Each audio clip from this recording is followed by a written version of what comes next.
वो वापस आ गई है, मुझसे मेरा सब कुछ छीनना चाहती है दानिश। दिलावर अंकल मुझसे कुछ छुपा रहे हैं, मुझे नहीं पता क्या बात है, लेकिन वो मुझसे कुछ छुपा रहे हैं। महानूर की मां जो आसिया दिलावर के ऑफिस में बेहोश हो चुकी थी, अब जब उसे हॉस्पिटल लेकर आया जाएगा तो वहां पर जैन महानूर को देख लेगा, जो ज़ारो कतार अपनी मां के लिए रो रही होगी। जैन जो पहले से उस हॉस्पिटल में मौजूद था, क्योंकि उसकी दोस्त की बीवी मारिया का जो मिसकैरेज हो चुका है, और अभी जैन को इस बात का पता नहीं कि ये सब कुछ महविश ने करवाया है।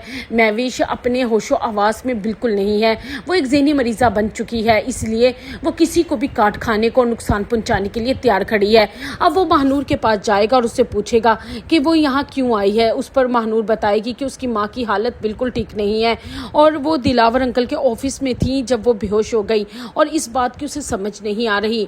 दूसरी तरफ महानूर दिलावर से पूछने की कोशिश करेगी कि उसकी माँ उनके ऑफिस में क्यों आई थी और आखिर ऐसा क्या हुआ कि वो बेहोश हो गई, लेकिन दिलावर अंकल महानूर को कुछ भी नहीं बता पाएंगे, क्योंकि वो कैसे बताएं कि वो उसके बाप है। दिलावर को आसिया की तो बहुत फिक्र होगी, लेकिन वो ये कभी भी नहीं महानूर के सामने बोल पाएगा कि वो उसकी बेटी है और वो उसका बाप है।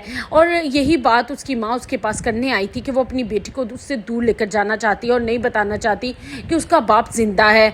लेकिन महानूर को शक हो चुका है कि आखिरकार कोई ना कोई बात ज़रूर है जो दिलावर उससे छुपा रहा है।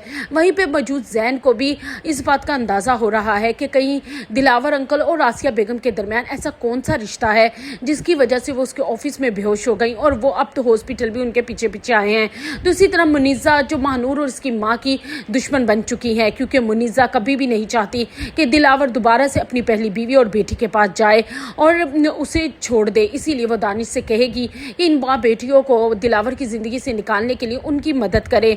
लेकिन दानिश जो इस टाइम बिल्कुल बदल चुका है, वो अपने बाप के साथ खड़ा है, वो अब कभी भी महानूर और उसकी माँ को नुकसान नहीं पहुंचाएगा।